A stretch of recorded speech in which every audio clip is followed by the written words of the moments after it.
जेव्हा गुरु आपल्या राशीसाठी चतुर्थ भावातून गोचर करतो ना, तेव्हा तो फक्त ग्रह नाही तर तो एक आशीर्वादच समजला जातो. तो आपल्या घरात, मनात आणि नात्यांमध्ये दिव्य प्रकाश आणून देतो. आजीवन संघर्षानंतर गुरु आपल्या पाठीशी उभा राहतो. हेच तर त्याचे खरे स्वरूप आहे. तो कधी मार्गदर्शक म्हणून असतो, शिक्षक म्हणून असतो किंवा रक्षणकर्ता म्हणून असतो. तुमचं आयुष्य आता स्थिरतेकडे, समाधानाकडे आणि अध्यात्माकडे वळू लागणार आहे. एक नवीन संजीवनी सुरुवात तुमच्यासाठी तयार होत आहे.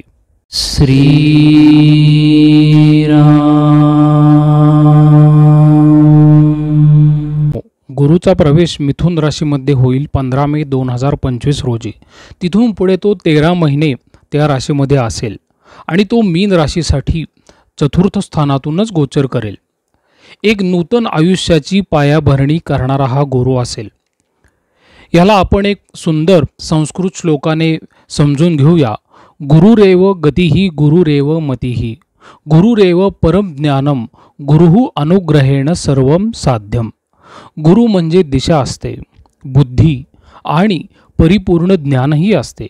त्याच्या कृपेने सगळे शक्य होते.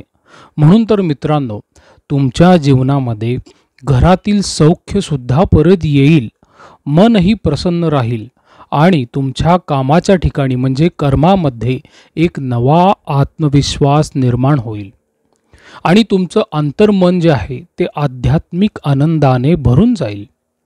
ही वेळ आहे मित्रांनो स्वतःवर विश्वास ठेवण्याची, गुरुच्या कृपेवर श्रद्धा ठेवण्याची आणि सकारात्मकतेने पुढे जाण्याची. गृहस्थ जीवनामध्ये मित्रांनो शांती आणि समाधान सुद्धा लाभेल. गुरु हा शुभ, धार्मिक व ज्ञानाचा ग्रह आहे. तो चतुर्थ भावातून गोचर करतो, म्हणजेच तो मातृभावही म्हणला जातो. घर आणि मानसिक आधार याचाही विचार तिथून केला जातो. घरातील जुने वाद मिटणे अशाही गोष्टी घडतील. गुरु हा सौम्य आणि समीट घडवून आणणारा ग्रह आहे. त्यामुळे कुटुंबातील सदस्यांमध्ये सुद्धा काही जुने मतभेद असतील तर ते सुद्धा दूर होतील. वैवाहिक दाम्पत्यांमध्ये सुद्धा शांती वाढेल. वडीलधाऱ्यांचा आशीर्वादही मिळेल. नवीन वास्तुनिर्मितीचा पण हा गुरु संकेत देईल. त्याचबरोबर गुरु हा मनाचा पण आधार आहे. त्यामुळे गुरु इथे असताना मन शांत, संयमी आणि श्रद्धावान बनवेल. अधुरी राहिलेली काही धार्मिक व आध्यात्मिक गोष्टी ज्या असतात त्यासुद्धा ह्या 13 महिन्यामध्ये पूर्ण होतात. हे सर्व वर्णन करणारा एक संस्कृत श्लोक असा आहे, चतुर्थस्ते बृहस्पती सुख मातः गृहं भवेत. म्हणजे आईशी प्रेम वाढते, घरात सुख निर्माण होते. धर्मेच श्रद्धावर्धनम म्हणजे गुरु आपल्या मनात धर्म, अध्यात्म आणि नीतिमूल्ये वाढवतो. त्याचबरोबर मित्रांनो स्थावर मालमत्तेचा पण योग इथं तयार झालेला आहे. गुंतवणुकीसाठी हा उत्तम काळही असेल. गुरु हा स्थिर ग्रह आहे.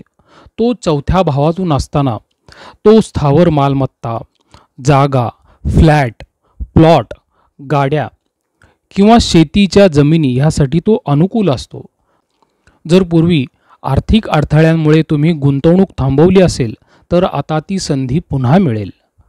वडिलोपार्जित मालमत्तेतून सुद्धा तुम्हाला लाभ होण्याची शक्यता आहे. पूर्वजांकडून, आई वडिलांकडून किंवा घराण्याच्या मालमत्तेतून काही लाभ मिळण्याची शक्यता सुद्धा प्रबळ होते. वडिलांशी मालमत्तेसंदर्भात जुने वाद मिटून सामंजस्यही तयार होऊ शकते. नवीन घरामध्ये स्थलांतर होणे असेल तर नवीन घर घेऊन त्याच्यामध्ये वास्तुपूजन करणे, राहायला जाणे अशा गोष्टी ज्या आहेत ह्या चतुर्थ भावातील गुरुमुळे होत असतात. मग त्याच्यासाठी वेगवेगळी कारणं पण असतात. कदाचित नोकरीमध्ये बदली होते आणि घरामधून मग आपल्याला दुसऱ्या घरामध्ये शिफ्ट होण्यासारखे योग पण तयार होतात. शिक्षण आणि शैक्षणिक प्रगतीसुद्धा विद्यार्थ्यांसाठी तितकीच महत्त्वाची राहते. कारण की चतुर्थ भाव हा विद्या दर्शवतो आणि गुरु हा शिक्षक आहे मित्रांनो. त्यामुळे हा एक उत्कृष्ट संयोग आहे विद्या आणि शिक्षकाचा. विशेषतः उच्च शिक्षणासाठी किंवा स्पर्धा परीक्षा असतील किंवा शिष्यवृत्ती असेल, फेलोशिप इत्यादींसाठी हा गुरु खूप चांगला राहील. ह्या काळामध्ये विविध क्षेत्रांमध्ये सुद्धा तुम्हाला प्रगती करण्याची संधी मिळेल. जसे की फायनान्स असेल किंवा मॅनेजमेंट असेल किंवा लॉ असेल, अशा क्षेत्रांमध्ये सुद्धा विद्यार्थी चांगली प्रगती करू शकतात. शिवाय घरामधून सुद्धा तुम्हाला शिकण्यासाठी काही नवीन संधीसुद्धा मिळतील. ज्या वेगवेगळ्या ॲडव्हान्सेस नवीन मार्केटमध्ये आलेले आहेत, त्यातून तुम्हाला वेगवेगळा प्रोग्रेस तुमच्या करिअरमध्ये करण्यासाठी एक चांगल्या संधी तुम्हाला मिळतील. जे विद्यार्थी परदेशामध्ये जाण्यासाठी उत्सुक आहेत, ज्यांना शिक्षण परदेशातून घ्यायचं आहे, काही इंटर्नशिप घ्यायचे आहेत, काही स्कॉलरशिप घ्यायचे आहेत, त्या विद्यार्थ्यांनासुद्धा अशा संधी मिळतील. त्याच्यानंतर मित्रांनो, गुरु हा आध्यात्मिकसुद्धा आहे. हा धार्मिक ज्ञान, ध्यान, योग, त्याच्यानंतर ग्रंथपठण याचाही तो कारक आहे. हा काळ साधना, शांती, प्रार्थना, वेद अध्ययन ह्यासाठी सुद्धा अत्यंत शुभ असतो. मग ह्या संपूर्ण गोचरीमध्ये गुरु तुमच्या आयुष्यात शांतता, स्थिरता, सद्बुद्धी आणि प्रगतीचे बीज रोवून जात असतो. तुम्ही जो काय पाया मजबूत करायचा आहे ना, तर तो आत्ताच करू शकता. मग ते घर असेल, शिक्षण असेल, मन असेल किंवा स्थावर संपत्ती असेल, तो ह्या वर्षातच तुम्हाला चांगल्या प्रकारे पक्का करता येईल. पाया चांगला पक्का करण्याचे हे वर्ष समजता येईल.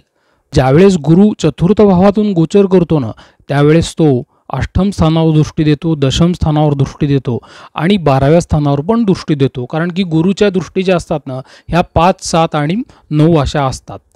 तर त्याचा ह्या दृष्टीने अनेक वेळा चांगले परिणामही घडतात. गुरुची दृष्टी ज्या ज्या स्थानांवर पडते ना, तिथलं फळ अनुकूल मिळत असतं. ह्या दृष्टींमुळे गुरु त्या भावांमध्ये सौम्यता, समृद्धी, धर्म आणि विस्तार निर्माण करतो. आता अष्टम भावावर दृष्टी येते मित्रांनो, त्यामुळे आयुष्याचे गूढ, दीर्घकालीन मालमत्ता, अपत्य आणि पुनर्जन्म अशा संकल्पना ह्या अष्टम स्थानाशी निगडीत असतात.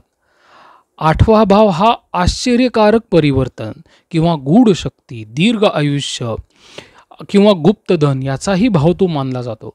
मग ही जी 5वी दृष्टी आहे ना मित्रांनो, ह्या अष्टम भावावर येत आहे. वारसा मिळण्याची शक्यता वाढते. विशेषतः जर पूर्वी त्यावर वाद होत असेल, तर तो आता वादही मिटेल. मानसिक आध्यात्मिक परिवर्तनही होईल. एखाद्या गंभीर प्रसंगातून शिकून बुद्धीचे परिवर्तन पण होईल. रिसर्च असेल, ज्योतिष असेल किंवा मानसशास्त्र याकडे तुमचं आकर्षण वाढेल. अपत्य प्राप्तीमध्ये अडथळे असतील तर ते सुद्धा दूर होण्याचा काळ असू शकतो हा. हे सर्व सांगणारा एक संस्कृत श्लोक असा आहे, पंचमे दृष्टीरेषा या अष्टमे रहस्यानी द्रष्टव्या.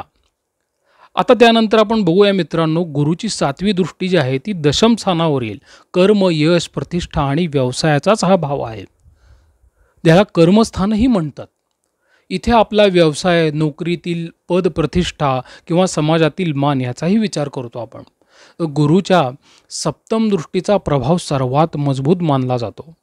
तो व्यवसायात शुभता, मार्गदर्शन आणि प्रतिष्ठाही मिळवून देतो.